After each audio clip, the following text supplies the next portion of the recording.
Ekitabo ky'enfumu eshura ya 5 ebyokwerinda obushambani. Mwana wanje tomutima aha bwengye bwanje otegye okutokwetegereza kwanje obone kugumya okwerinda kandi eminwa yawe erinda okumanya ahabw'okuba eminwa y'omukazi enshambani etoonya obwoki n'ebigambo bye bikyeza amajuta kuterera konka aha muheru asharira nk'omuravunga agira obwogi nk'arurara y'amogi 2. Ebigyere bye bishuuma omu kufa n'entambwe ze zitoora omu muhanda ogurikuza okuzimu. Tayeta aha muhanda gw'amagara emihanda ye n'ey'okuzengyerera konka we tabimanya. Mbwenu baana banje mumpurire mureke kuruga aha bindi kugamba.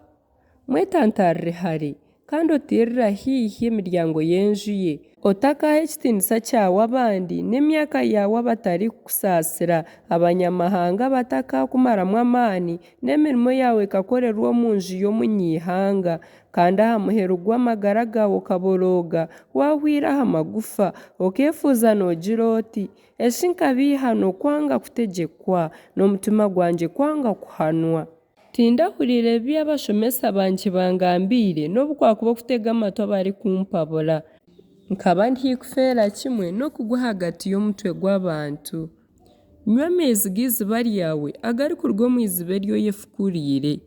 Bitu shi enshuro zawe zishemereire kumamagizibwa oku n'oku zikaba emigyera y'amaizi omu nguuto. Kagaba gawe wenka garekye kuba g'abagyenyi bawe. K'enshuro yawe eheebwe omugisha oshemererwe omukazi ow'obusigazi bwawe akubeere nk'ebuguma y'empare erikukundwa n'ey'esiraba erikushemeza amabeere ge gagume gakuhaazye kandi obutosha oshemezibwe okukunda kwe. Mwana wanje aha bwengye oshemezibwe omukazi enshambani okenda ngu ofumbate ogwo omukazi wariire enshoni. Ahakuba emitwarize y'omuntu eba omu maisho ga Mukama kandi niwe agumya eriisho aha mihanda ye yoona. Omunyabiba ryakwatwa okutahikyerera kwe emigoyi y'ekibi kye emugumye. Afa aziire okwanga kuhaburwa kandi ahabw'ofa mutima bwe afeere kimwe.